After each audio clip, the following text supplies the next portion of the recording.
Всем привет, меня зовут Александр, я являюсь менеджером приемной комиссии школы индустрии. И сегодня мы продолжаем нашу серию мастер-классов по пятницам от киношколы с зарубежными кинематографами и профессионалами своего дела. Немного о школе. Мы уже более 3 лет проводим очные программы, а именно в этом году мы решили запустить онлайн-образование с целью предоставления возможности получения крутого качественного образования из любой точки мира. И, собственно, у нас открыт сейчас набор на весеннюю программу. Информацию, в принципе, все вы можете вопросы можете писать в чате, и мы вам ответим на все ваши вопросы касательно программы. Вот, а также можете оставить свои контакты, и мы обязательно с вами свяжемся. Если немного говорить о школе, то главное отличие нашей школы – это уникальная система обучения. То есть все наши преподаватели – это действующие практики, люди, которые снимают, пишут, продюсируют. И огромная программа стажировок, которая проводится каждый год, соответственно, для наших студентов. Вот. Про мастер-классы. Наши мастер-классы будут проходить регулярно в ближайшие месяцы, каждую пятницу вечером. Расписание будет обновляться постоянно на нашем сайте, а также в рассылках. О сегодняшнем нашем вебинаре. Сегодня мы поговорим о питчинге проекта потенциальному инвестору. Об этом нам расскажет Лидия Седроне, продюсер, преподавательница Калифорнийского университета в Лос-Анджелесе. Лидия руководила отделом финансирования художественных фильмов Walt Disney, а также преподает продюсирование и бюджетирование фильмов в Калифорнийском университете в Лос-Анджелесе. Вот я тут немного запинаюсь, поэтому I'm sorry. Регламент проведения нашего мастер-класса будет следующий. Мастер-класс будет идти 1,5 часа. Час 15 минут – это сам мастер-класс, на котором будет, собственно, выступать Лидия Седроне. Далее 15-20 минут, 15-25 где-то так минут будет серия вопросов и ответов с подарком от школы. Для тех, кто досмотрит вебинар до самого конца. Поэтому, собственно, следите за нами до конца. Пишите вопросы все в чате, так будет нам проще отследить, выписать какие-то самые интересные вопросы, на которые потом получите, соответственно, ответы. Ну и большое спасибо, ребят. Я передаю слово Лидии Седроне. Старт. Oh, hello, everybody. I'm happy to be with you, and I welcome you to my home office today here in Los Angeles. What I will look forward to is sharing with you my thoughts on effective pitching. And when we talk about pitching, what we're talking specifically about is your ability to communicate with potential collaborators, namely investors, regarding best practices and how you can most effectively let them know the value of your project, whether it's a film or a TV series. And there are 3 areas that are most useful in being able to present effectively, right? 2 of them we're going to discuss today. And the 3 are your verbal presentation regarding your pitch. The second one is the financials regarding your project, sort of the value of the project to your listener, to your potential investor. And then lastly, it would be a visual presentation if you are able to provide some kind of visual media that allows the potential collaborator to really understand what the potential of the project is in a visual way. So let's start with pitching. So pitching in particular is something that we do on a regular basis, right? You and I constantly talk to people, and that's really what a pitch is. Teaching a class is talking to people. So learning the craft of pitching has very much to do with gaining the ability and the skills and the confidence to be able to talk to people that you want something significant from. Usually we're pitching to investors. You want financial resources. You want an investment of money. You want a distribution deal. These are very specific pitches. But at the same time, you have to present it in a way that people can absorb the information. So if you can remember, at best, this is a conversation you're having with someone, certainly somebody important to you. And at worst, it's a situation that, yes, you know, this is an important conversation and there are things at stake when you have this conversation. But if you are familiar with your project and its value, which you are, because you certainly wouldn't be pitching it to people if you didn't feel that way, then you can get through this pitch. Okay. And first I want to talk about the verbal pitching elements. This is the one that's the most associated with pitching to investors. How do we go and talk to these people? Well, first of all, you have to realize the primary purpose of this conversation is to attract investors. So you have to be, as dynamic and passionate about the material and about explaining the material to your listener as you can possibly be. For example, it's late in the day for you. It's early in the morning for me. But if I were to be very boring and spoke very slow and not very interestingly, you'd lose interest, certainly.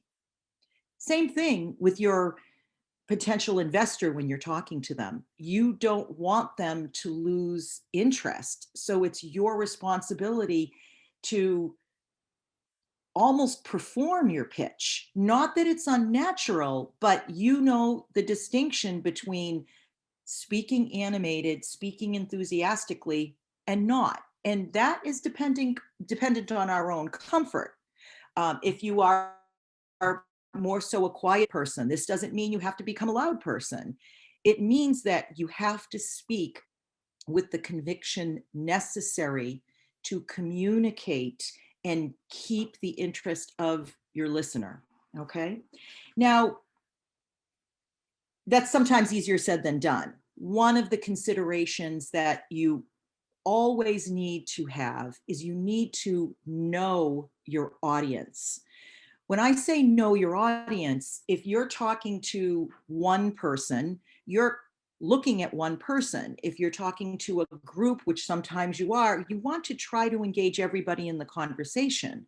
You want to add the appropriate elements of your pitch to a financial investor.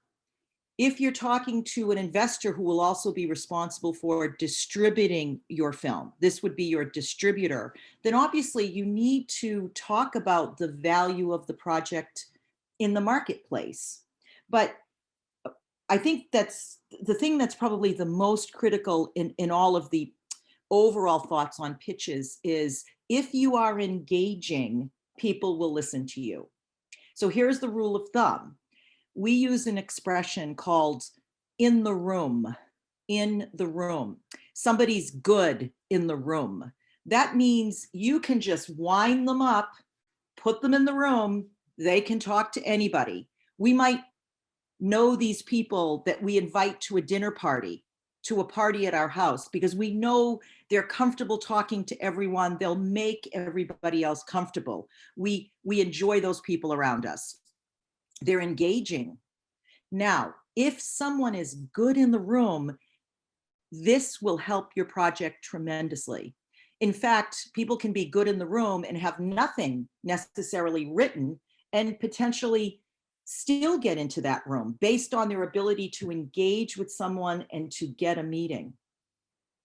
But there has to be something that supports that person, right? That person has to have not only prepared their ability to convince someone that the project is worthwhile, but they've done the appropriate research and put together the information on the needed resources for the project, because immediately you have to be able to walk that listener, that potential investor, through the contents of your project, not just story, not just how great a story idea you have and explaining your story, but actually walking them through all of the value of the project in the marketplace, the value of the people you put together to execute the project. Okay, so while the verbal pitch is required, a good effective verbal pitch is required, you do have to be able to back it up. Okay, now before we get to that next stage of backing it up, which would be the plan for it, we need to figure out, well, what are the best contents in a good pitch, right? Well, one of the things you want to keep in mind is really there's two kinds of pitches, too. One is the story pitch. Story pitch. You are focused completely on the narrative story that's being shot. If you're pitching a film, you are pitching the narration, what the audience would see on screen. Okay? If you're pitching a television series, you're pitching an entire series, but what you also have to focus on is describing what that pilot is like, what the contents of the pilot is. You have to actually walk somebody through what happens in the pilot, because of course the pilot then builds from, and then you continue on all the other episodes, which you would include in that plan. So understanding when you're talking a story pitch only, if you're a screenwriter and you're pitching a screenplay to a producer, if you're a screenwriter and you're being brought in to maybe develop an idea, you're focused wholly on story. If you are pitching a project, now you have a further obligation. Your obligation is to also pitch not only the story, but the contents of your plans. How are you getting this executed? If this is a film, what are you doing to raise money? What is your process in budgeting? What are the assumptions that you are making? Okay, based on all of that, you're able to give your listener, your potential investor, not only an idea of how dynamic and wonderful your story is, but how competent you are as a producer to execute that story. Okay, so once we understand that distinction, we approach the pitch slightly differently. And one of the things that we want to talk about today is, the contents of the pitch, of the actual pitch. Like, how do you do that? How do you pitch a story pitch? How do you pitch a project pitch? Well, as a rule of thumb, you would want to be able to articulate your story from beginning to end. Now, are you going to walk through every single point of the script? No, no one will listen that long. Maybe a child, if they're listening to a story read to them, right? But our objective is to summarize that contents as best as possible.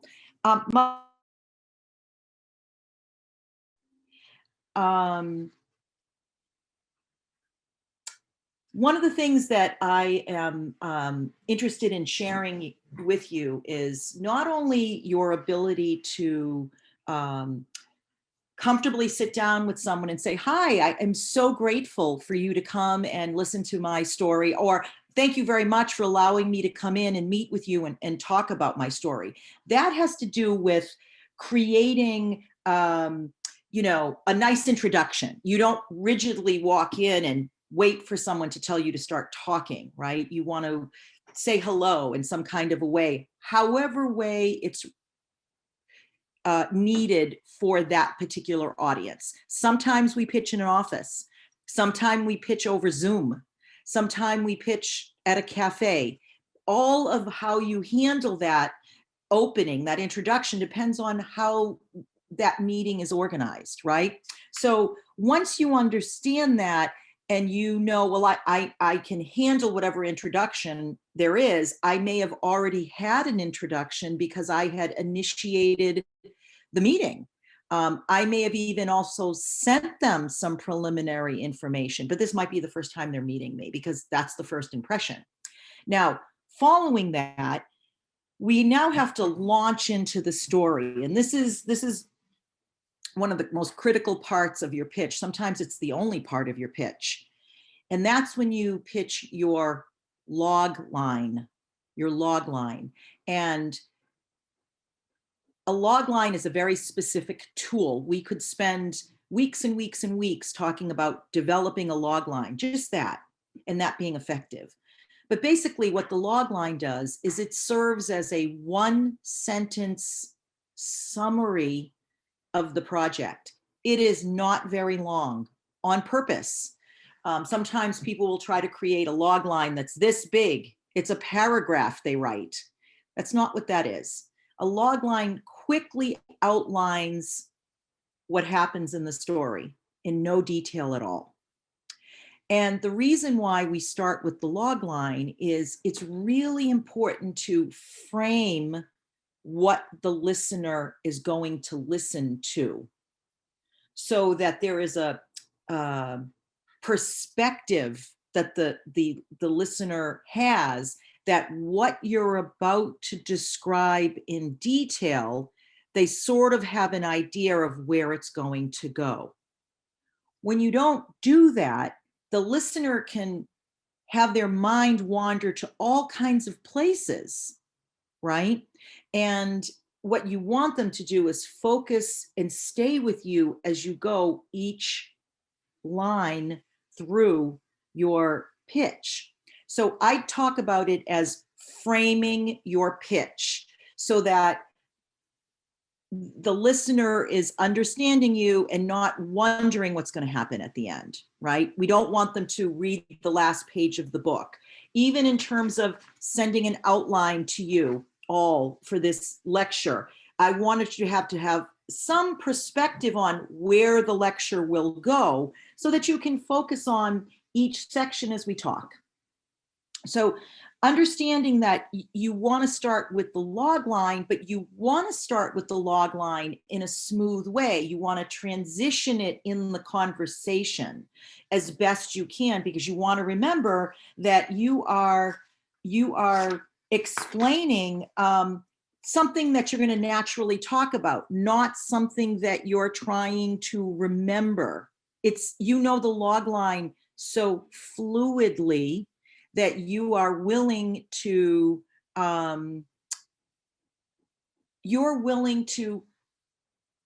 include it naturally in your conversation. You're able to just blend it into the talk you're having with your listener.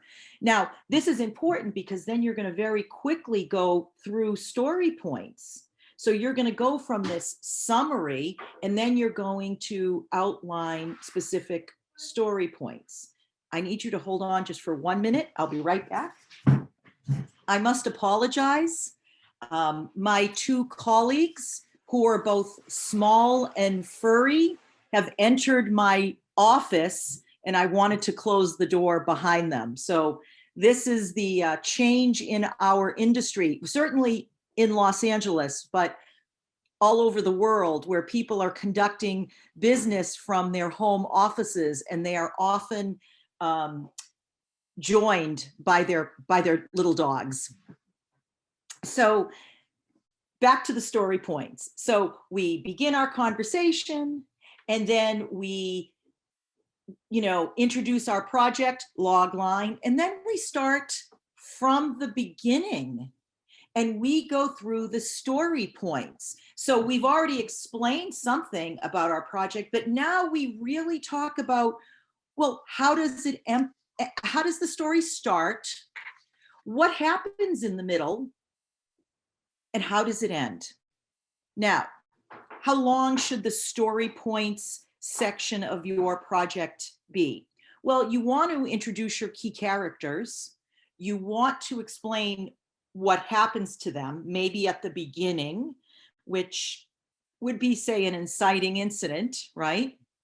And how they have to handle that throughout the story, meaning the bulk of the story, which takes place in the second act, right? And you want to explain as you get closer and closer to the end, maybe there are highs and then there are lows, right? And then there is this point in the story, like a climax, and then the story will end. And now you're taking the listener out of the story and you're winding down. So what you don't want to do is go through all your points and then sit back and say, and that's it. You can't do that, right? Because you wouldn't do that in a conversation where you have something at stake. So you want to determine whether or not you want to allow for some questions. If you are wrapping up and they seem engaged, you can say, this outlines the story, and I'm happy to answer any questions about what happens in the course of the story. If you're a screenwriter pitching, they inevitably will have questions, or you can offer what can happen in upcoming seasons, some of the possible changes in storylines and in characters' growth over the course of one season and then multiple seasons, right? And when we talk about seasons, we're talking about how long people will watch that show. So if the idea is to produce 20 episodes straight, well, then you need to be able to know what will happen to those characters and storylines in the pilot over the course of that series of episodes until it ends. Now there is much more episodic streaming available on the streamers that we can tune into from home. So you can see where shows, certainly coming out of the United States, have an episodic feel over a season, and then that season will have a clear break. And then maybe the writers have to come up with new ideas, and they take that time to create another season of stories. Whichever the framework, wherever you are and where you will pitch to your television collaborators, you obviously need to know that audience as well. So if their objective is to produce 20, 30, 50 episodes all in, then you have to have an idea of what shifts and changes over the course of all of those till the end. And even if you're going to a more season-based episodic or serial, then you would at least be able to talk generally about the potential of what will happen to all of these characters. And the idea would be writers would be crafting future story ideas as you continue. If this is a movie, you are focused on that one story that has to deliver a beginning, a middle, and an end. Now, if you have something that is a trilogy, or you hope to pitch a sequel, okay, fair enough. You have some existing material that you're hoping to create an entire package, a whole franchise from. You still have to deliver on the first one in its entirety, so that if it was a standalone film, the distributor, the investor understands how that one film can be successful. That's very important. Now, if you then can finish your pitch, your story points, and end it with the potential of serial, that serial idea, that franchise idea, and offer insight into one upcoming sequel, You might have a cliffhanger in your story, or there's a little foreshadow in the ending of the story that allows for a potential. Great, include it. But the listener has to see the value of that one story on its own. That is, in and of itself, its most valuable part of this particular pitch would be, I need to sell this film. This film has to be believable to work before I ever can consider a sequel, even though I know in my heart I can deliver it. So the key, I think, in terms of the verbal pitch and the story point portion of it particularly, has to do with always including a beginning, middle, and end. Your beginning might be a little long if you have to explain the world of your futuristic story or your sci-fi film or your period film or something atmospheric, the type of place people live, you know, if it's a small town, this kind of a thing, because it allows the listener to go to that place and understand the world that you've set your story in. Sometimes it's important to say that. Sometimes we say in present day Los Angeles, you know, in rural Belarus.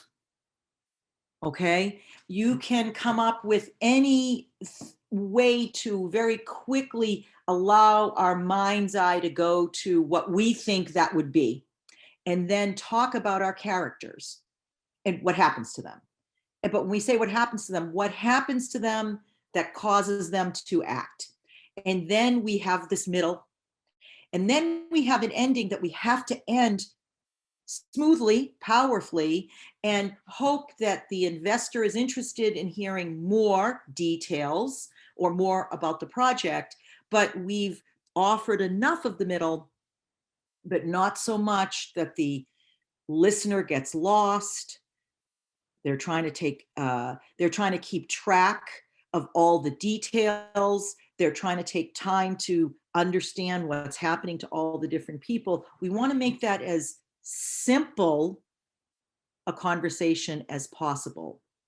Let's leave the detail, the richness of what happens in every scene in the script. So when they read the script, they will know what is happening, but now they're really getting into the story, like almost like it's almost like you want them to feel like they're reading a book.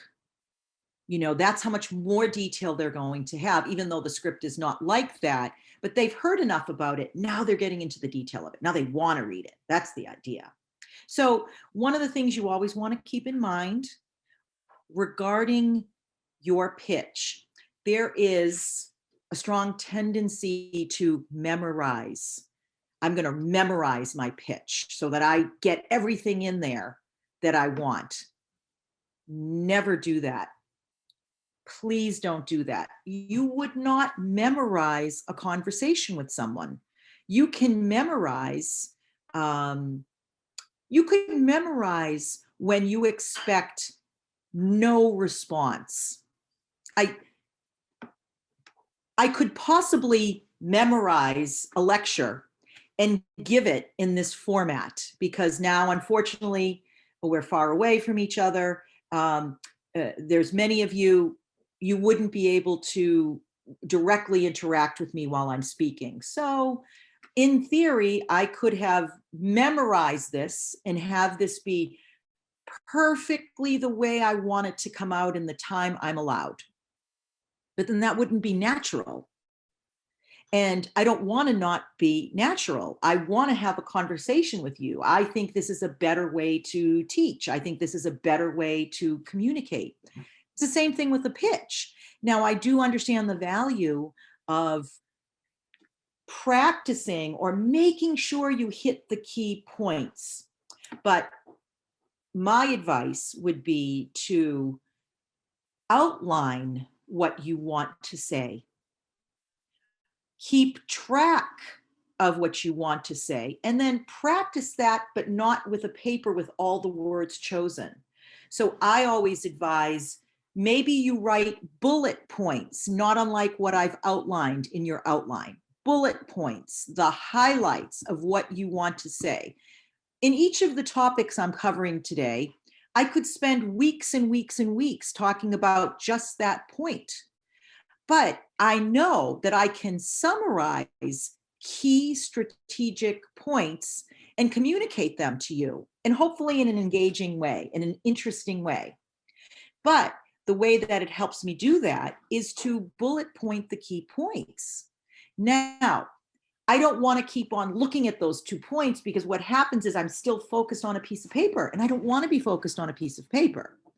So maybe, like you, when you're pitching, what you need to do is say, these are the highlights I always want to include. I want to include the logline. I want to include a description of my protagonist, my antagonist. Maybe I want to talk about how they meet, what happens. I want to talk about the 4 or 5 or 6, depending, key points that happens along the way to a resolution. Okay. And eventually those descriptions, that detail, listing it all, I list everything down, right? As if I'm pitching, I pitch all the time. And I work with people in helping them pitch, young emerging filmmakers and whatnot. And, I see that they start with a very long detail of, okay, this is my log line. They write it out. And this is my character. And this is my other important character. And here's what happens. And it's very long. It's a page still. It's 2 pages still, too long. And slowly they cut it down. And slowly they cut it down. And slowly they cut it down. And yesterday, when I was guiding somebody through her pitch, because she's about to pitch to a group of investors herself, I actually kept it because this lecture was happening today. I thought, well, this would be an interesting way to visualize this. I eventually took a post-it note, and I literally wrote down the words that I wanted her from now on to only look at while she's preparing her pitch. And this is what I wrote. The contents aren't important, but this is her pitch now. And now she practiced this. And the first time she did it, she was amazed that by just putting key words, she never looked at any documents, ever. And she will eventually throw this piece of paper out because she doesn't ever need to look at it, because now she's just remembered those key words. Just for interest's sake, I wrote down title, logline, describe both. Her story is like a fairy tale, if you will, and it's really 2 key characters. Describe both. I wrote kills, in quotes, bully, kills bully. There's an entire set of sequences built around that, but she just needed to remember kills bully. Become allies. This is another 25 pages of her script. Become allies. And then I have a line that actually is just a line that is angled upward. And that is a shorthand for our protagonist has an increasing knowledge that's happening that will lead to the big ending. And it's so complicated, and she's always tried to remember it, that simply by doing that, she was able to remember most of it. And that's all she needed. And she wasn't rigid and flat and nervous trying to remember everything. She was very engaged and interesting. And 3 more points: confront, blows up and end. This is less than 20 words that she now needs to remember versus the 2 pages that she started with. That's what I mean by boiling it down as best you can. Okay? I can't stress that enough. I can't stress that enough. The other thing I want to stress is that, and this is for a confidence boost for pitching, because I find that pitching, when people are really pitching their first project, their second project, it is very hard on people's confidence. It's very difficult. They're very anxious. They will have some uncomfortable experiences pitching. They will see that someone's not interested, or they're clumsy when they talk, because there's a lot of importance happening with this pitch. And one thing that I will tell you, 100% of the time, that in that conversation between you and whomever else is in the conversation, these potential investors, these money people, these important people, is you know more about your project than anybody else in the room, in the conversation, probably in the world. So there's nothing you can do that's wrong in your pitch. If you pitch something in a different order than you used to, well, you can make that a dramatic point and come back to it like you were saving that bit of information. You can simply omit it and acknowledge that you've omitted it and say, let me come back to this. It might be better than what could happen if you don't acknowledge it and move forward. Okay. And these are good practices in life. One of my dogs pushed my door open. There's quite a bit of noise in my house. I had to excuse myself and close the door. That was actually better than letting potential noise happen during this. And it's okay. And when you're pitching to someone who potentially has the money to invest half of the money you need, they have so much that one investor, this successful pitch, could get you half of your budget.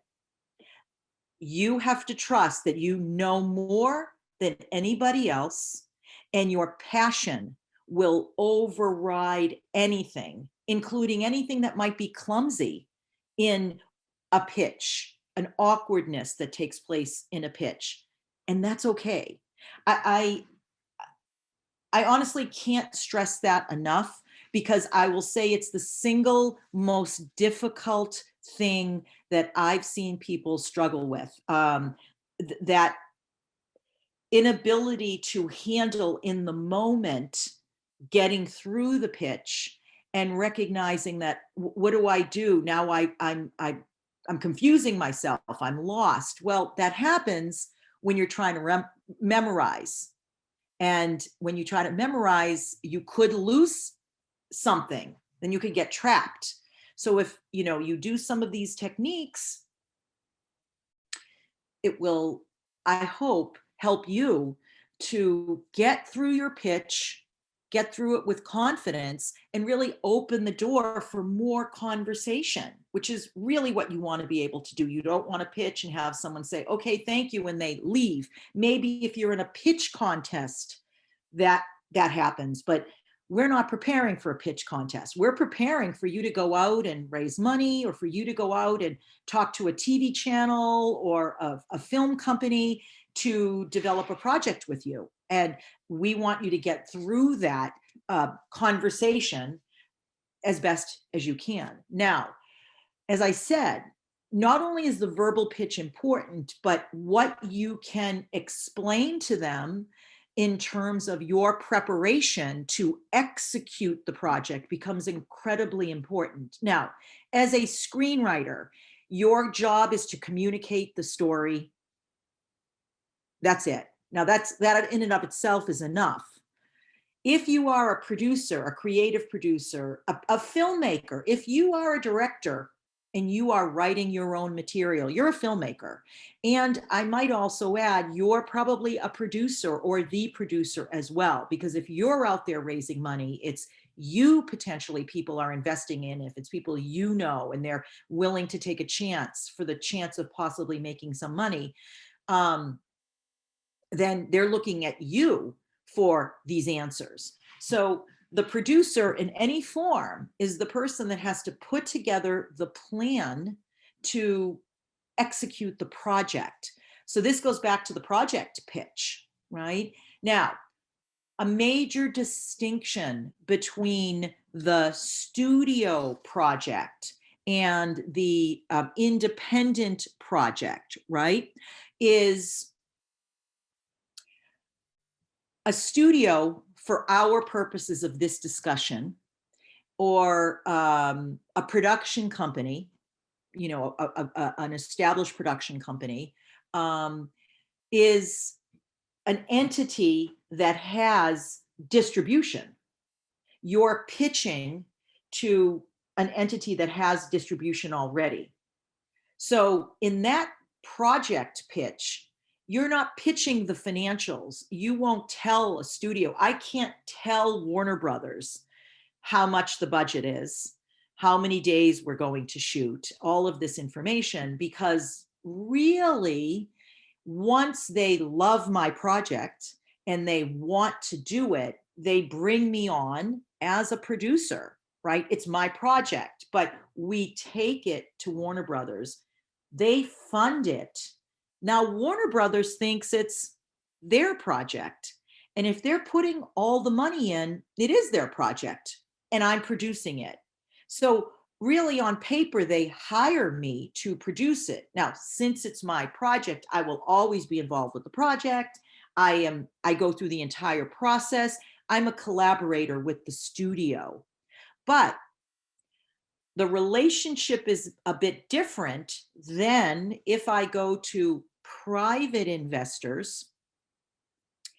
I have to explain how much money we need, what we're going to do with it, because I need to explain how we will distribute the film.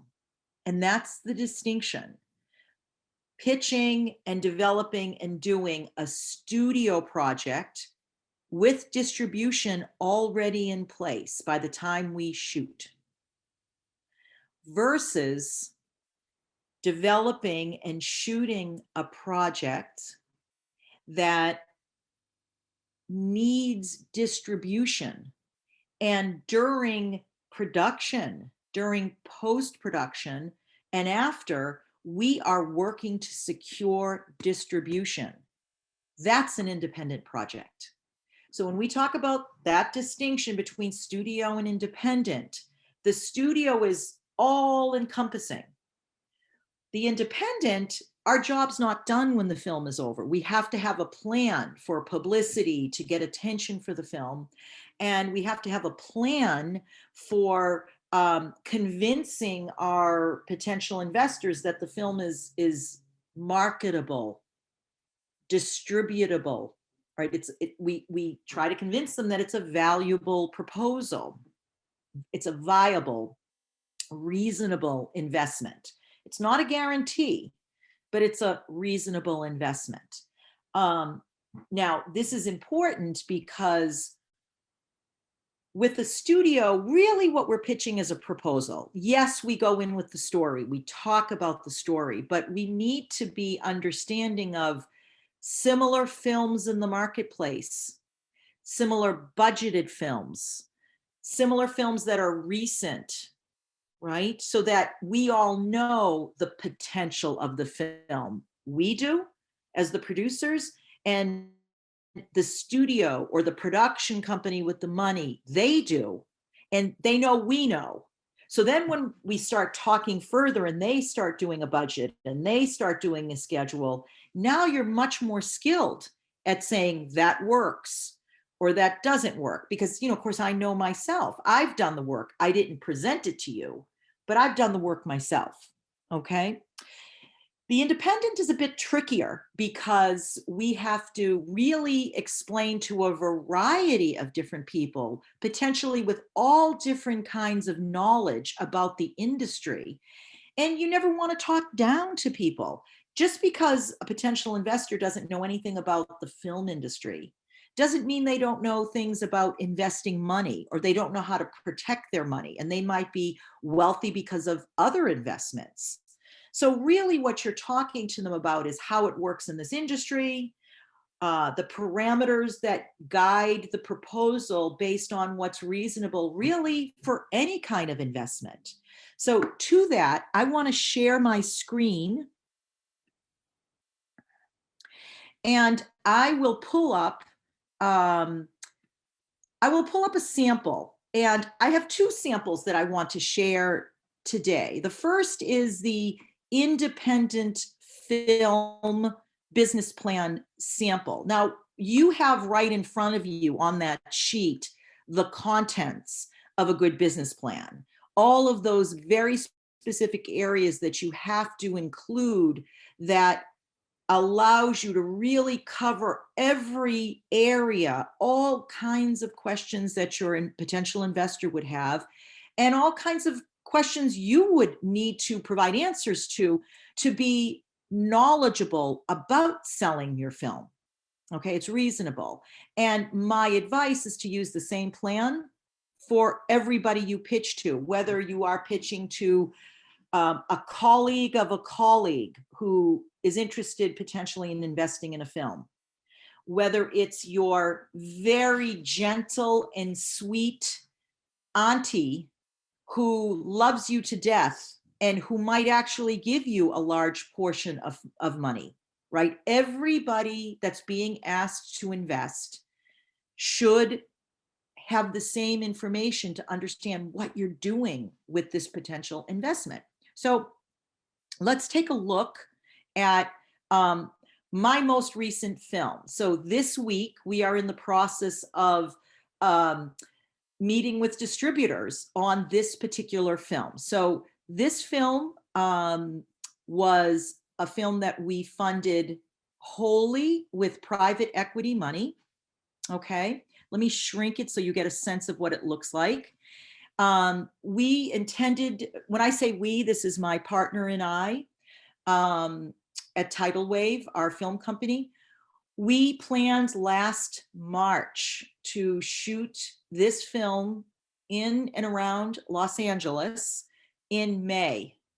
So what happened in last March, right? COVID stopped everybody, stopped the world, stopped the film industry. And we had to determine what to do. What we decided to do, since we were not fully funded in March, but we were almost completely funded, we decided to go forward. And when the state of California allowed filming to come back, we were one of the first films that shot. And so we shot in the summer. This plan says May, but we had to adapt that because of COVID. And so from in April and May, we changed our project. We changed in terms of where we were going to shoot. We had to reduce the number of days we shot. We had all these other considerations we had to fit into our budget for safety for COVID, which is a huge factor now in our industry.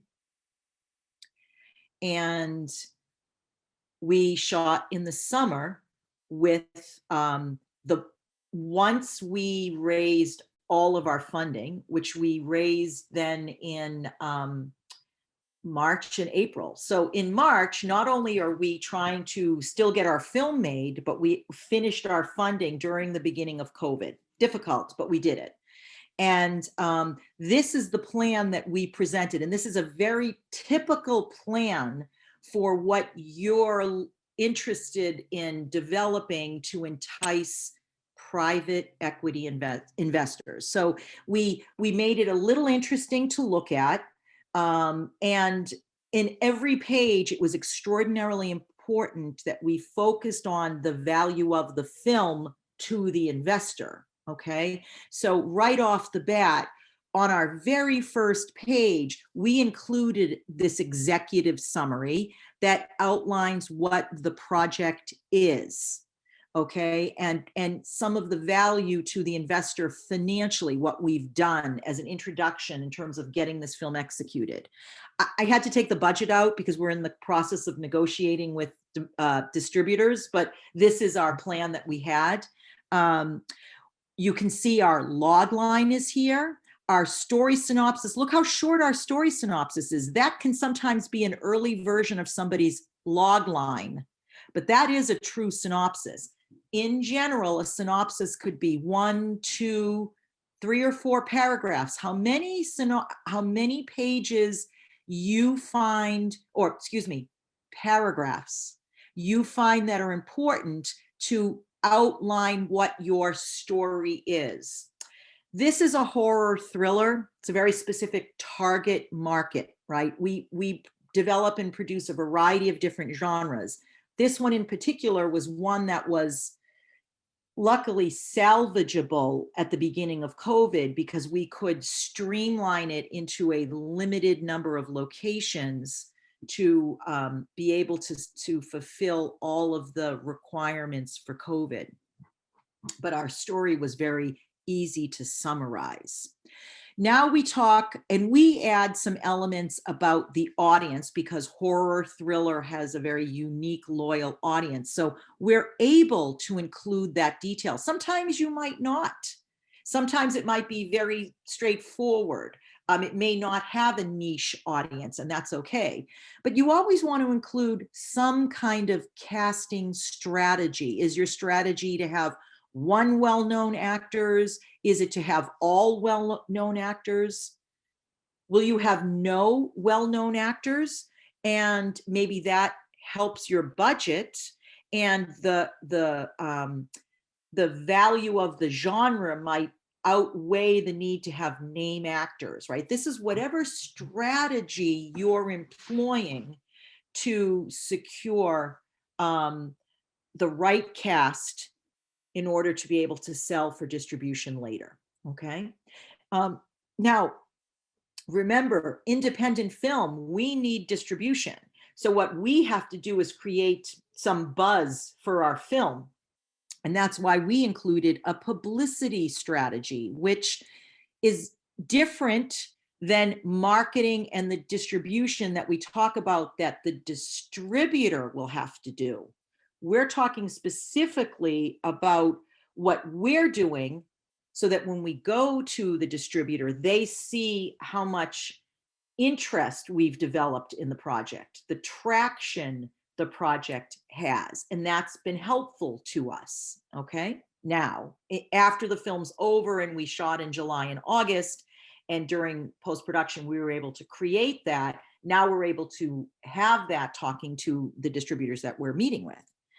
Now, when we talk about the distribution strategy and revenue stream, that bit of information is important to have because we had, a few investors that had never really invested in film before. So we looked at what we could include that would be a reiteration, a repeat for investors that are familiar with the industry, but it would be informative enough for the people that have no idea that they understand some of the strategy, what we're doing with their money to secure their money and to help make money back for them, okay? We also included a delivery timeline, which was assuring them that this was our timeline to execute the entire project within a certain amount of months, so that this wouldn't be an investment that would take years to get a recoupment on. Sometimes you make a film and you don't see any money for 5 years because of the way distribution works and all the rest of it. We said we're not working with those kinds of distributors.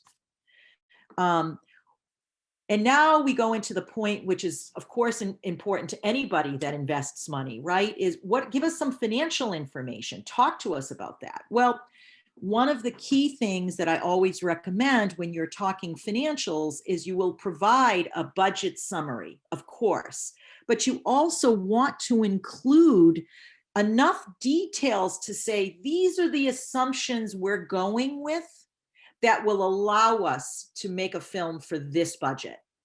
If these budget assumptions change dramatically, chances are our budget will have to change dramatically. Well, I can tell you that when we first distributed this business plan to when we actually distributed it to our last investor right at the beginning of COVID, these had changed dramatically because we then had to incur a tremendous amount of COVID-related expenses.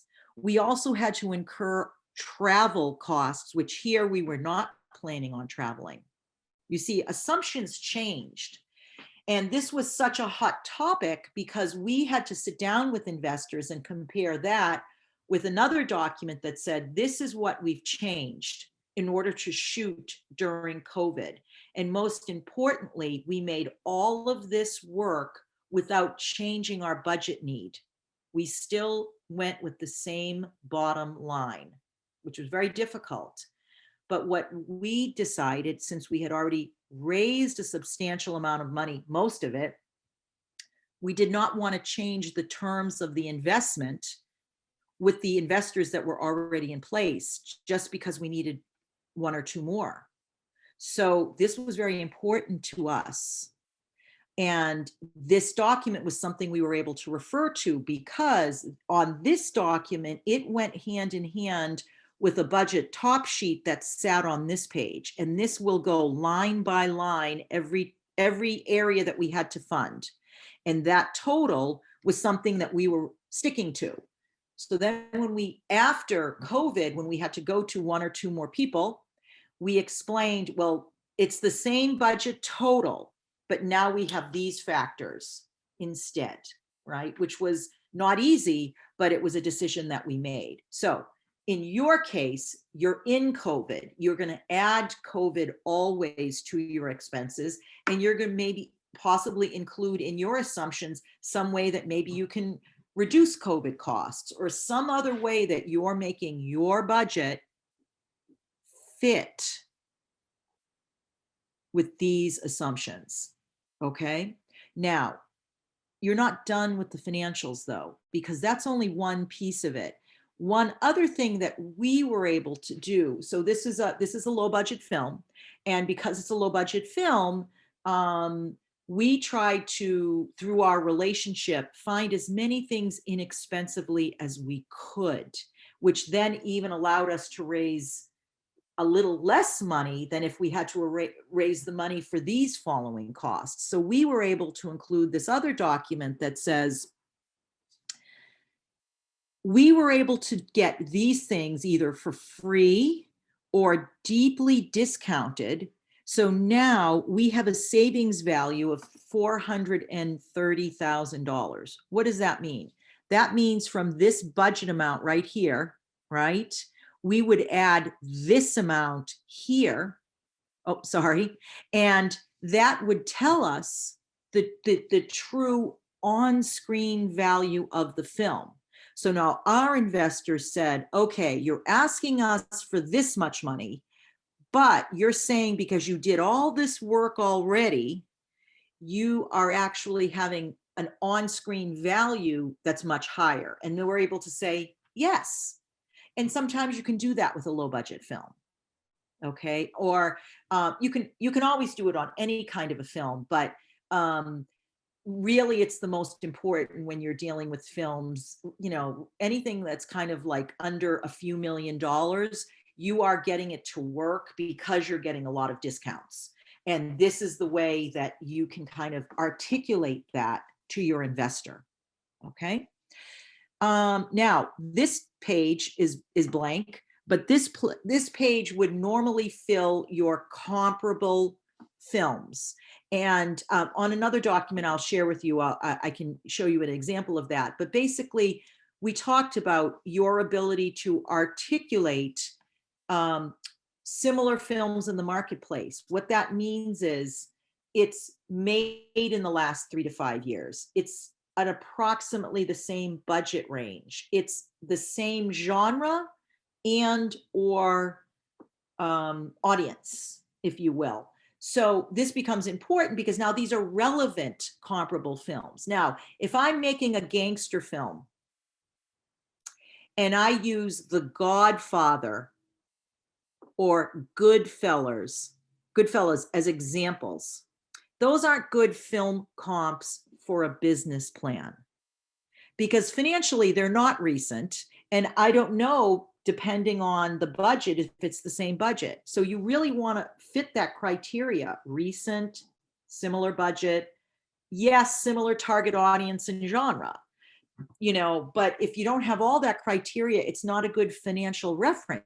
That doesn't mean you don't reference it, and we can talk about that in a second, but you don't reference it as a financial reference. That doesn't help your financial argument, okay? Now, this becomes a very important document right here. You want to outline very specific investor terms. Now, this is not the final time that they will look at investor terms. Your contract with your investors will have a lot of the same information further detailed. But certainly, as soon as you start pitching to your investor, as soon as you have that opportunity to sit down with them and talk and outline these terms, you have to be able to understand in very basic terms what those investment guidelines are. So the investment is this amount, and by investing in us, this is the term we will give you. Very standard terms would be, you would have to pay back all of your investors first, always. And you also have to pay their flat rate hurdle or their interest payment that you negotiate. They say, oh, I'll give you $250,000. But, I would like to make maybe another 10% or 15% on that because you've had that money for a while. Reasonable. So in this case, we said we will pay principal back, your investment, plus 12%. So we know that number. We can calculate that total number that we owe.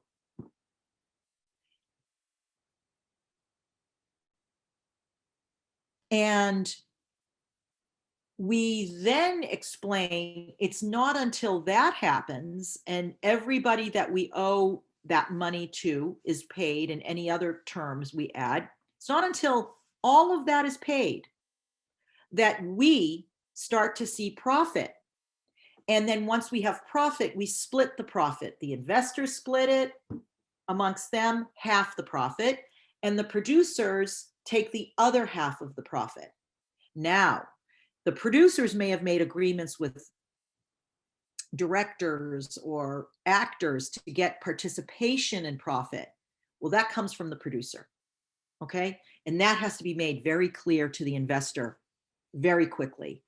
And this is a summarized way of making that very clear. And everybody focuses on this page, everybody, because this speaks directly to their money and how it's being handled, right? Now, this becomes more of a creative document here, this particular edition, and this is called the director's statement. This is the one time in the financial proposal that the director has a voice to talk about his or her vision in executing the project. This is to give the investor confidence that the film is in the right hands creatively. And that's the distinction of making this project, which has to be on screen and it's a visual, than any other kind of project. I look at my coffee mug. We might not list a detail of that creator's vision for making this coffee mug, okay? But for a film, since it is a visual medium that we work in, it's a good thing for the director to talk personally about his vision for what he'll shoot, okay?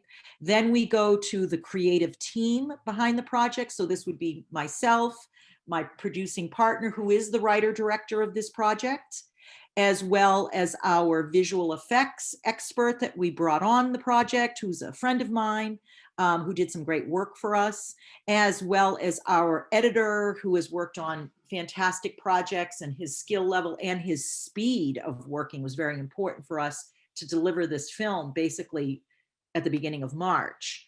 And then we include a risk statement that basically says, I'm doing everything I can to convince you, but this is a risk and it's not a guarantee, and you have to understand that. And everybody does, but this is you being very straightforward with that. We're not hiding that, okay? And also confidentiality that says, we're sharing this with you, we're not sharing this with everybody, okay? It's a confidential document, as all financial documents should be, okay? So this is just one example of a business plan. There are a number of different ways that you can make it look creative, you can make it look interesting, but we want to go back to those highlighted points that are in your outline. You must include an executive summary. It's a financial document, so you need to summarize what's in this long document that you're about to read. And you have to include some of the creative information like the log line and the synopsis, but briefly, because you really need to get into the heart of the strategy that you're employing to make this film successfully. And that's casting, right? It's publicity, it's financials. All of that has to be outlined in this document. And of course, you always want to include the risk factors and the confidentiality. And then of course, contact information, right? That's also a given. Now, this is specifically for a business plan, right?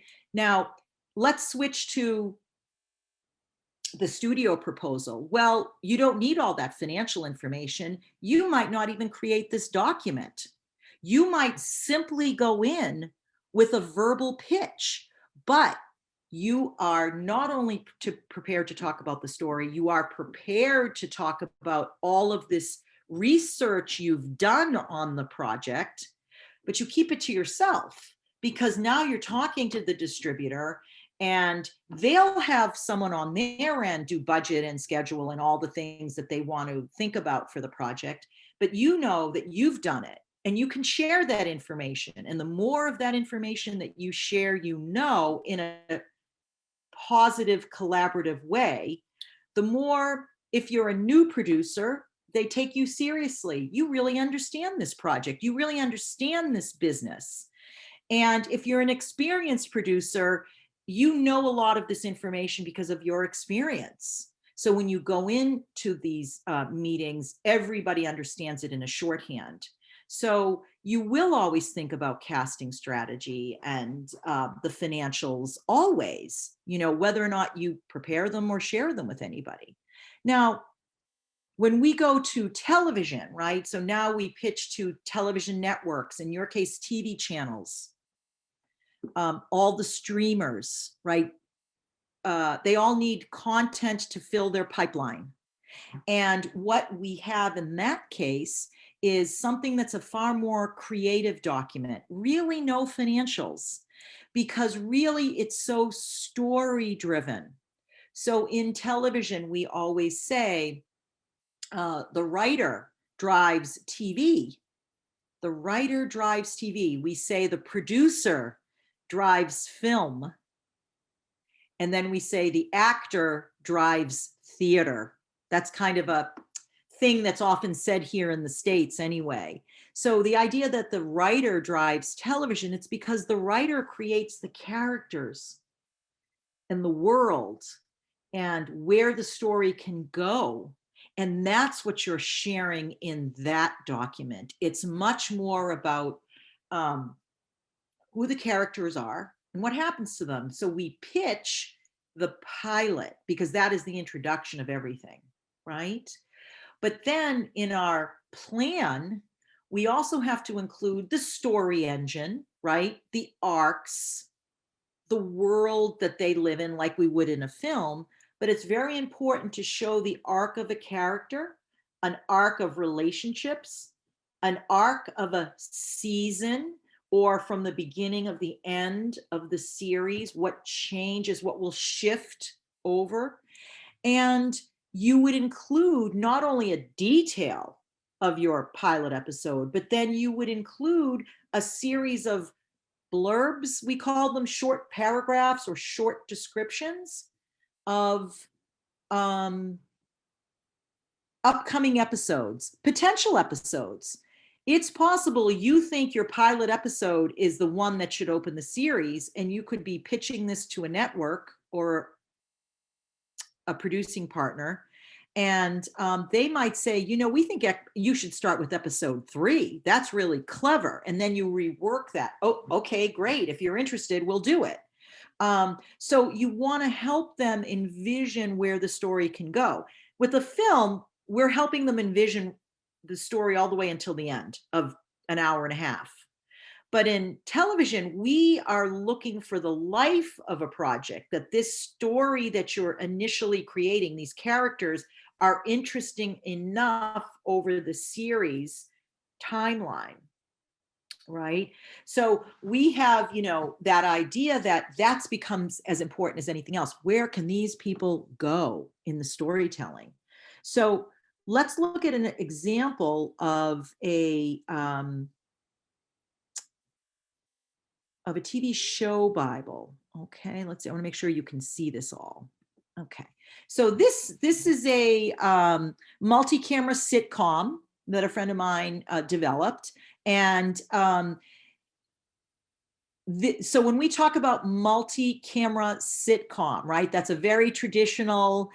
This is happening on a sound stage. We have a handful of sets. It's a very it's the Friends model, right? It's I Love Lucy, right?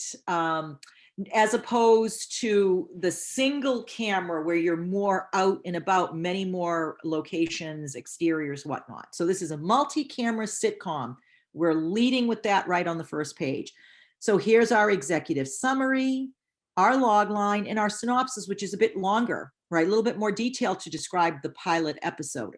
And in this case, when we talk characters in casting strategy, not only do we talk casting strategy, but we break down descriptions of the character. This becomes very important in this plan, because remember, this plan, as you see in your outline, is referred to as a Bible. This Bible is the world. This is everything for the series, right? So we are breaking down descriptions of these characters. Now, we might have 2-page descriptions of each character, because this is how we want our actors to be working with the character when they're hired.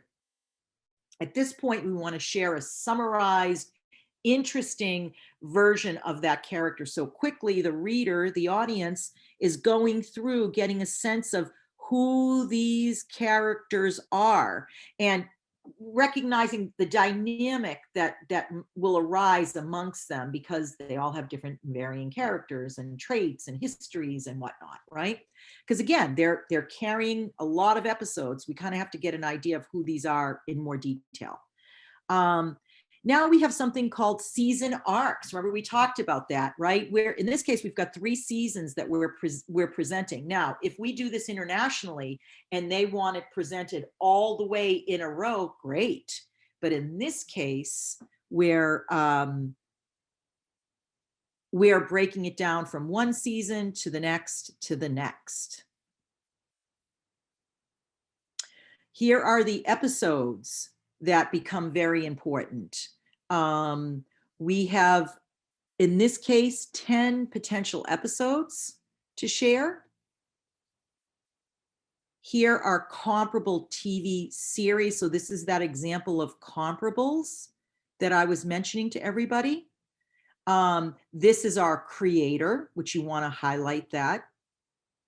And then, of course, the confidentiality agreement. So you're getting a visual on what we're looking for. I see that Sam is not talking. So let me check if he's stuck.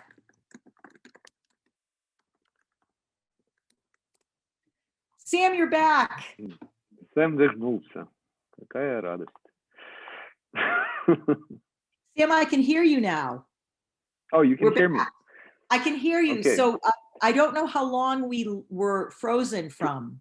We weren't. Everything was fine. I was translating you, but I guess it's time for Q&A. That's the thing. This is actually perfect because I've wrapped up. The only thing I want to say is there is that third element, that third area that's involved in the pitch, and that's very visual. That is when we have a much deeper visual in the director's lookbook, or you could create a proof of concept, or you could create a rip-o-matic, which is a compilation of existing footage into one that helps tell your story narrative. So my focus was the first. Мы переходим к секции вопросов и ответов в нашем мастер-классе. Последнее, что Лидия хотела бы сказать, это то, что кроме вот этих двух частей презентации, о которых она сказала, то есть словесная презентация и финансовая презентация, есть еще третье, что вы можете включить, это может быть визуальная часть, то есть это может быть лукбук, какой-нибудь тизер, который вы сняли, или то, что сейчас называется rip-o-matic, то есть компиляция из похожих фрагментов из других фильмов, которыми вы передаете настроение, тональность вашей работы. So, Q&A? Mm-hmm. Итак, переходим к вопросам и ответам. Как не быть скучным во время представления проекта? Как эмоционально подключить к своей истории людей, которые не знакомы с ней в полном объеме? So it's a twofold question. First part is how to not be boring during the pitch of your project.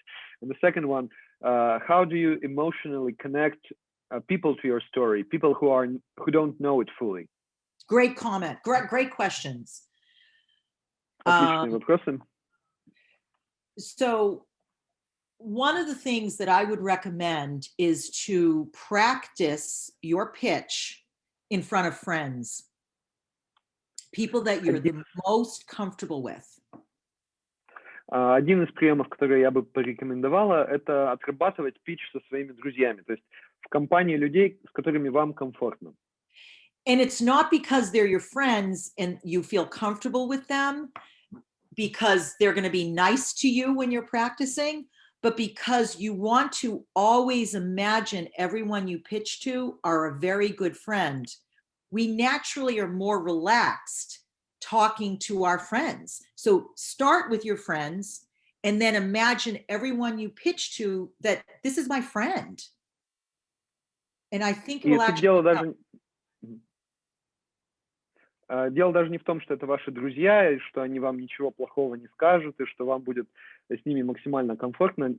Этот прием действует так. Вы во время презентации, то есть вы тренируете презентацию, репетируете с вашими друзьями, потом во время настоящего питча вы можете представлять, что вы делаете питч своим друзьям. И вам будет легче во время питча его делать, потому что вы будете чувствовать себя более расслабленно и комфортно. I'm going to pretty much guarantee every single person in this masterclass is not boring when they talk to their friends.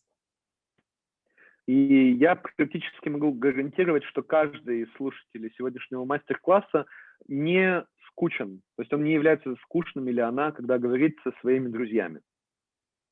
We're the most comfortable when we're around our friends. You have to get to that attitude. Когда мы говорим со своими друзьями, мы находимся в зоне комфорта, и вам вот это ощущение нужно словить для того, чтобы делать питч. The other part of the question, I am remember my little post-it note. Even when I have people summarize their pitch, never in sentences, but in short phrases, I always look for descriptive words, always. Второй момент, это, помните, я показывала вот эту бумажку, наклейку. Даже когда мы говорим о том, чтобы обобщить презентацию, то есть свести ее не к одному слову, да, каждый раздел, а, допустим, обобщить ее по предложениям, я всегда всех подталкиваю к тому, чтобы делать эти обобщения максимально описательными, эмоциональными фразами. То есть так обобщать, чтобы это уже само по себе вызывало эмоции. let's go back to my logline examples that I sent to everybody. All right. Вернемся к примерам логлайнов, которые я, например, высылала всем. Now, Sam, you're going to have to act with me, okay? Okay. A young woman's charmed life turns upside down when she discovers her gentle boyfriend has a deadly secret.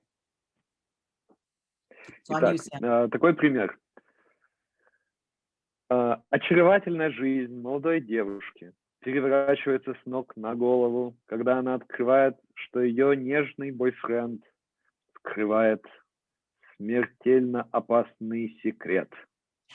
I don't know Russian, and I know that that's more dramatic than what you were just saying. Tell them. It's more than what? More dramatic than all of the interpretations we've done so far.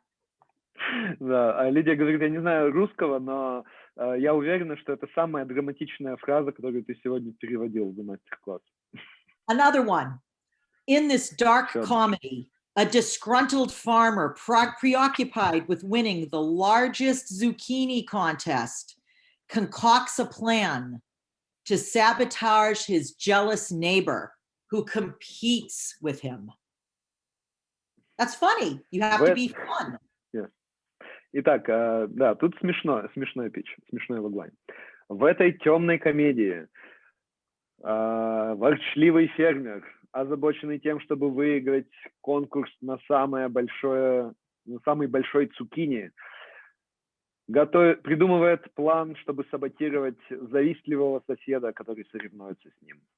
So, all kidding aside, not to be boring, you want to be brief and concise and as specific as possible with your words. И если обобщить, то для того, чтобы не быть скучным, вам нужно сжимать свою презентацию, то есть говорить максимально кратко, максимально четко, по сути, и выбирать слова, которые вы произносите.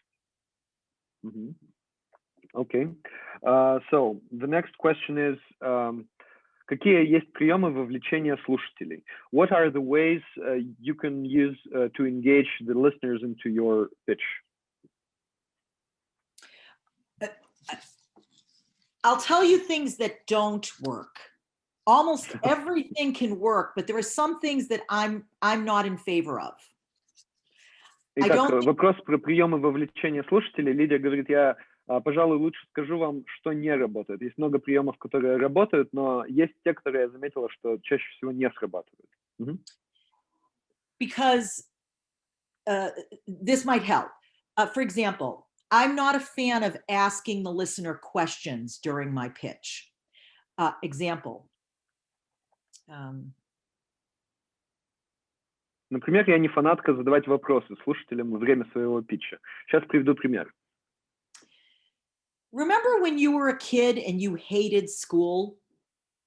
I wouldn't ask that. What if the listener loves school? Допустим, некоторые любят начинать питч так. Помните, когда вы были ребенком и ненавидели школу? А что если тот, кому я делаю питч, любил школу, и что если вы не попадете в этого слушателя? I would be careful. I understand people doing this, and sometimes it is helpful, but I would be careful referencing other films like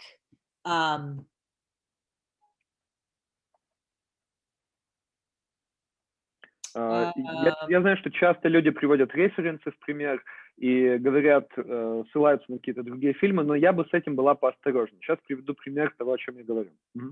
Here's the one that comes to mind. These are old films, but Die Hard on a bus. So Например, now that's я бы... speed.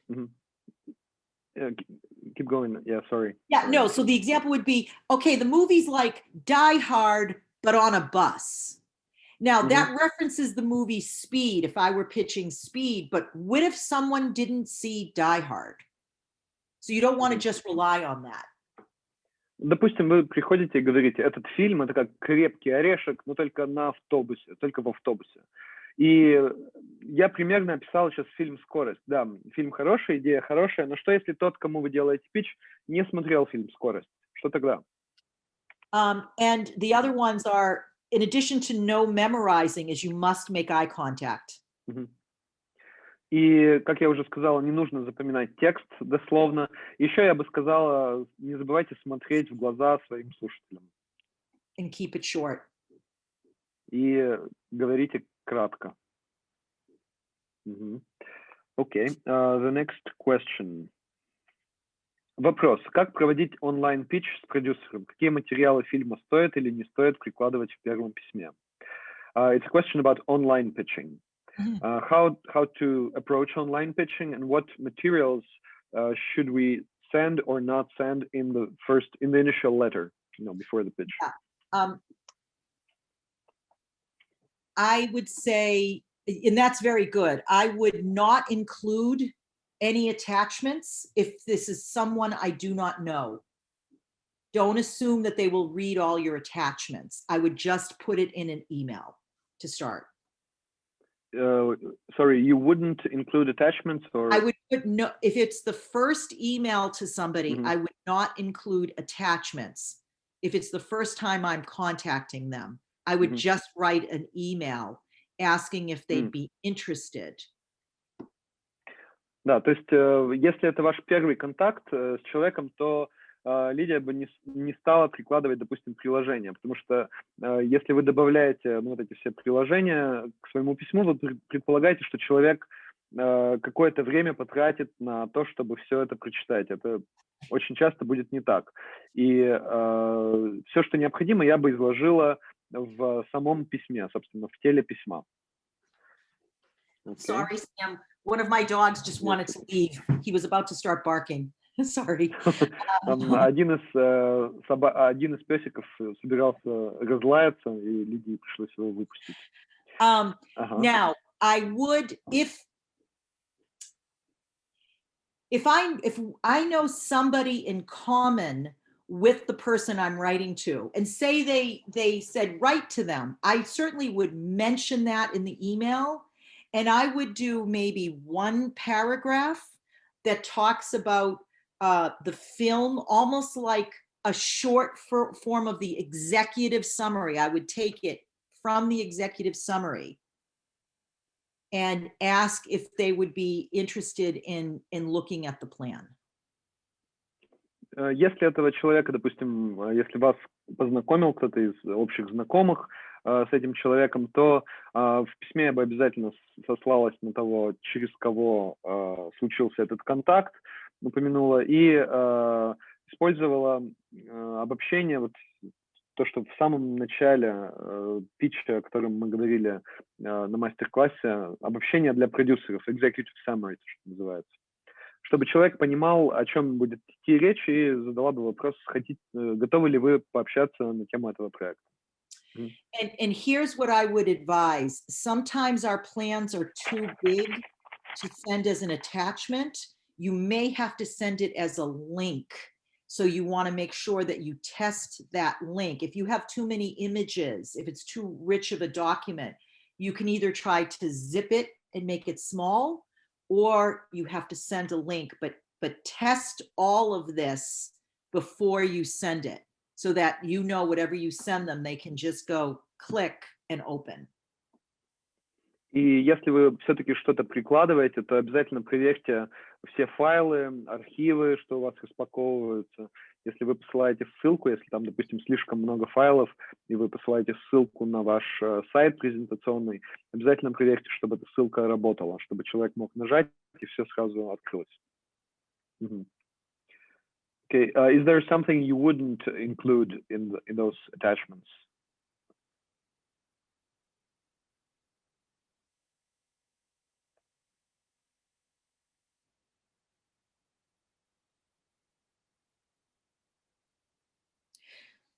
I haven't thought of anything that I wouldn't include. I would only put a budget top sheet. I would never put more detail than that. Budgets can be very detailed. I would just include a top sheet.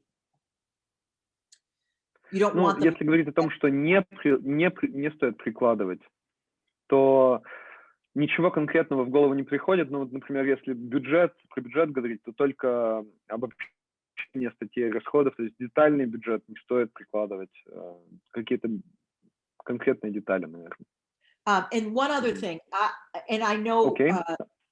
oh, sorry, one more thing. I would not include team or other collaborators, like other creative people on the team, if they were not 100% committed to the team.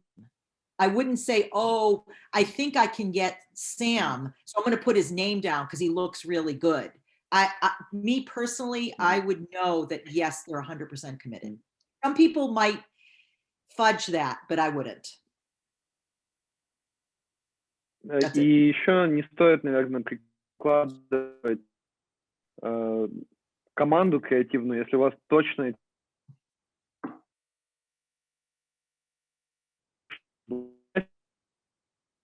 не стоит этих людей указывать вот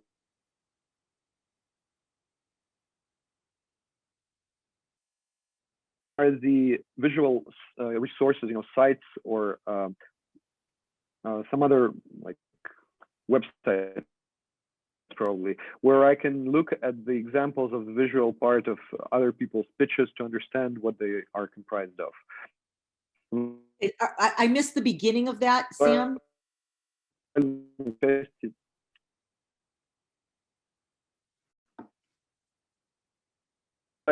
Если сайты или ресурсы,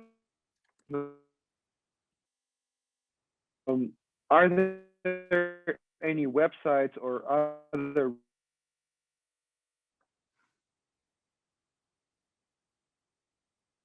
stuff? Okay, so I think the question was, are there any websites with examples of these kinds of visual documents? And I would say no, because these are often proprietary documents. You could go online and see samples of general business plans and maybe even show Bibles. But I think the important thing you want to keep in mind is there are a lot of resources that you can get online to get this information, meaning you can go to IMDb Pro is very, very useful in terms of getting you very accurate information on comparable projects. The Numbers is a website that will report very accurate box office and international grosses of films, which becomes very helpful for your comparables. Things regarding budgeting, I would say to do the most appropriate budget, you would want someone who was very versed in film or television budgeting and be able to do it in the sort of the standard format. Standard for us is a little bit different for standard for other countries, but you'd certainly want those pieces of your financials to be as accurate as possible. If you're new at it, you would want someone familiar at it to put those pieces together for you. If that information is helpful at all. Unfortunately, I wish there was such a place, but we're really sort of all doing it, on our own. So the rule of thumb is get help from someone who is very familiar with putting these types of documents together, and again, I listed the contents that you want to include. You could certainly include that simply in a Word document, but you want to make it more attractive to the reader.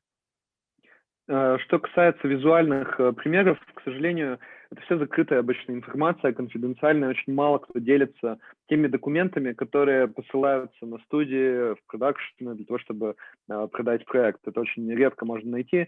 Что легче найти, что можно найти, это можно найти цифры для того, чтобы заполнить свой документ. То есть можно на MDB найти, допустим, сборы кассовые, можно найти информацию по бюджетам, есть сайт Numbers, который дает такую информацию. И вообще, когда вы занимаетесь бюджетированием, я бы посоветовала вам найти себе в партнере человека, который уже имеет в этом опыт, для того, чтобы максимально точно бюджетировать ваш фильм, то есть рассчитать то, сколько это вообще может стоить. В том, что касается содержания того, с чем вы идете на питч, тут я посоветую вам опираться на то, что мы сегодня обсуждали, то есть на ту структуру, о которой я сегодня говорила. Вы можете это сделать даже в вордовском файле, ну и добавьте какие-нибудь картинки, добавьте что-то, чтобы передать тональность вашего проекта, приложите все, что считаете для этого необходимым. Окей. Could you please share a story or two of your pitching experience during the work for the Walt Disney Company? Поделитесь, пожалуйста, парой историй о том, как вы питчили, когда работали на Walt Disney. Well, I will tell you, pitching to Walt Disney is no different than pitching at any other studio. So I have been affiliated with Walt Disney. We made a film with Sony. We made a film with MGM. They all pretty much function the same way. В том, что касается питчинга на Walt Disney, допустим, нет, в принципе, нет никаких отличий кардинальных от того, что мы сегодня обсуждали. Мы делали проекты и с Sony, и с другими компаниями, и все делают питч более-менее одинаково. Very straightforward, very almost clinical, this is what we're talking about. Here's the story, this kind of idea. It's like a recipe that they're used to. It's like a recipe of how you go in and you discuss the projects and how they're done. I think they're more interesting and diverse when you're dealing with more independent situations, because there are so many different ways those investors can be interacted with. Much more variance there. На самом деле эти питчи на крупных компаниях делаются чаще всего очень четко, очень по сути, буквально по рецепту, можно сказать. И гораздо более интересно и разнообразно выглядит как раз питчи независимых фильмов, потому что вы, когда говорите о независимых проектах, вы привлекаете совершенно разных инвесторов, пытаетесь найти подход к совершенно разным людям, да, которых вы пытаетесь заинтересовать в своем проекте. They really are all people. And it's actually shouldn't be any more overwhelming or scary at a studio than to anybody. Но на самом деле все люди, то есть на студиях больших тоже работают люди, и это не должно быть чем-то сильно отличающимся, то есть не бойтесь, не пугайтесь, точно такой же питч можете сделать и им. What do you think the Dreamcast is bad in a pitch presentation? Как вы считаете, указание в презентации Dreamcast это плохо? Okay, if you're pitching more to a studio or to a distributor that you're comfortable that collectively you can all get that cast, it's not bad. But if it's just your wish to have this dream cast, but you don't have the budget that can afford those people, realistically, I would not include them. Если вы делаете питч для студии, и это крупная какая-то компания, которая под этот проект могла бы данных актеров привлечь, то, в принципе, ничего плохого нет. Но если мы говорим об инди-продакшене, об инди-фильме, о независимом кино, и вы понимаете реалистично, что эти актеры никогда тут не сыграют, то я бы не стала их указывать. Sometimes to demonstrate as a proof of concept, people use a rip-o-matic, bits of other films as a teaser. Is it being done in the USA during the pitching sessions now, or is it impossible because of the copyright infringement? You can do it now. You can do it now, and also it's you're using footage from any time. These projects can be they can be old, they can be new, they can be whatever. In fact, a rip-o-matic, you can make at home. So they are being used, for sure. Вопрос был такой. Иногда для демонстрации идей используют референсный тизер из отрывков других фильмов. В питчингах США это принято делать. или из-за правовых ограничений это нельзя делать? Ответ да, используют это, используют повсеместно, не только из новых фильмов вставляют фрагменты, но и из старых. И более того, кто-то просто дома это монтирует у себя, и вот все, у вас готов такой тизер. All right. So, what type of people usually invest in film? Люди какого типа инвестируют в кино?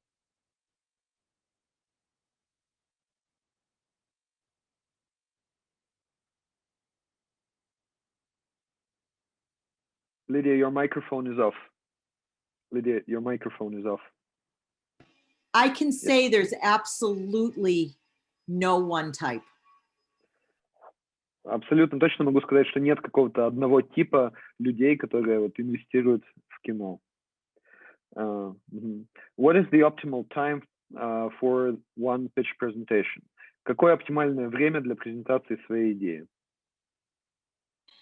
I think you have to be willing to pitch anytime the investor is available, within reason that they're respectful of the schedule. They probably mean the duration. Oh, the length of the pitch. I like a story pitch to be less than 3 minutes, just story. You're actually pitching for maybe 5, and then you're talking just relaxed, no story, no project for the rest.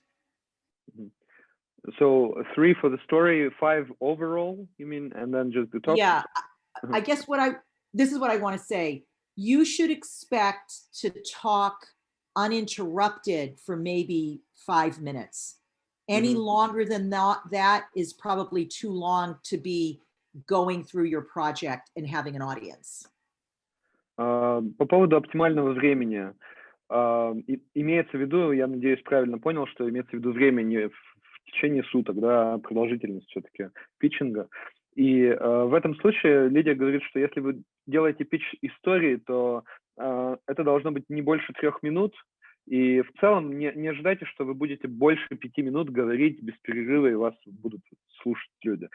После этого, возможно, еще общение за рамками, собственно, вашего выступления. Вот там будут вопросы и ответы. Но вот без перерыва вы будете говорить не больше 5 минут в такой презентации.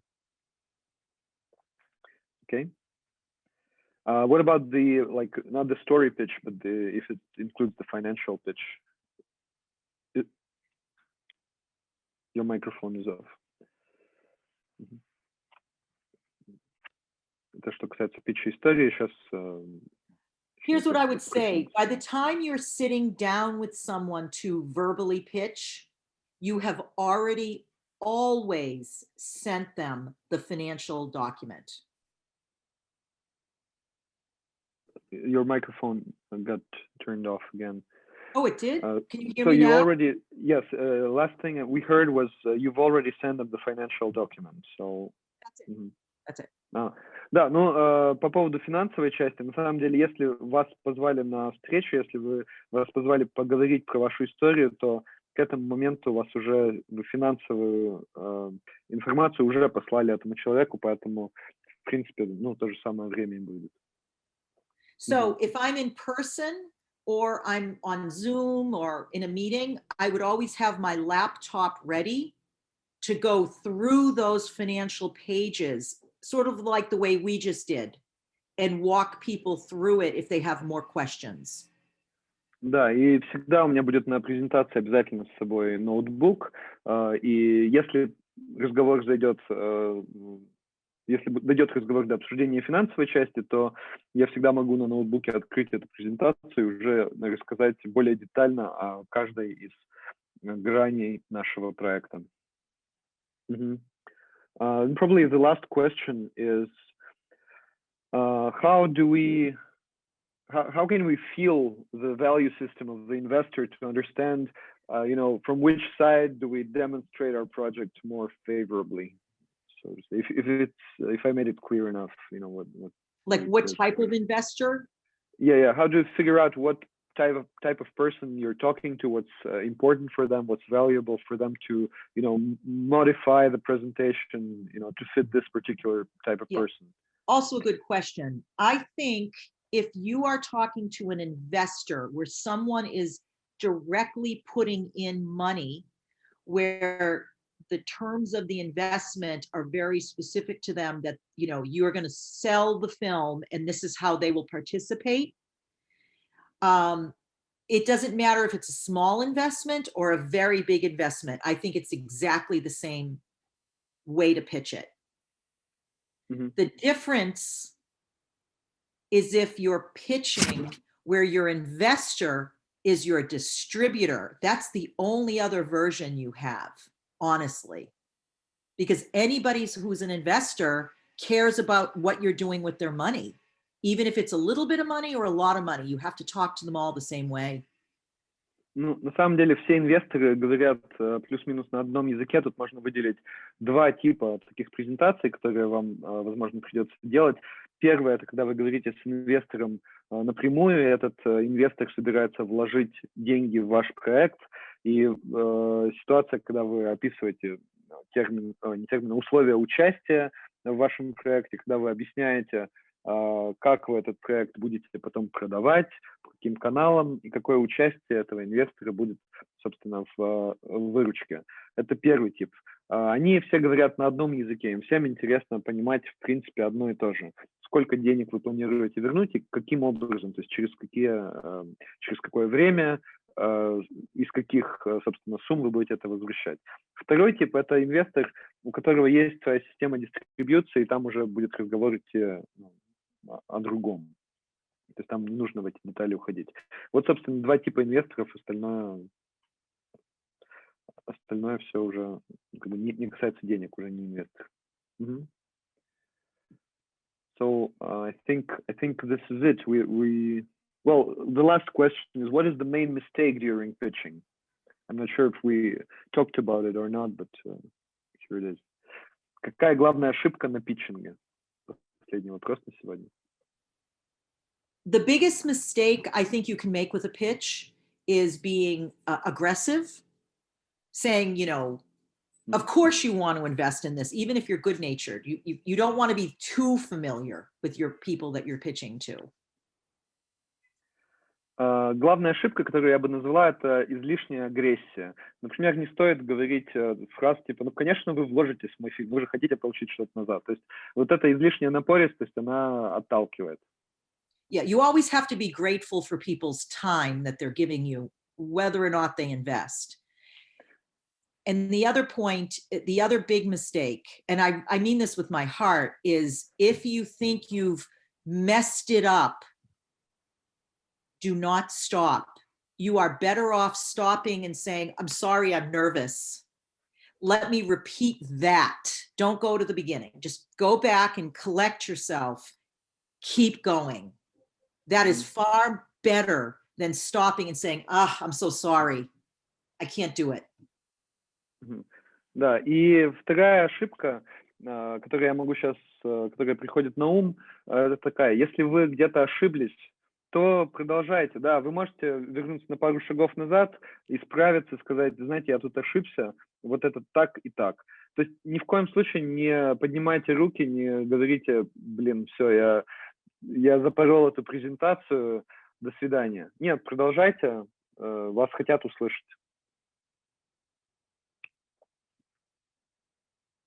Okay, that was all, I think, all the questions. Now we give the word to Alexander, I think. Александр, мы передаем слово вам. Thank you very much, Lydia.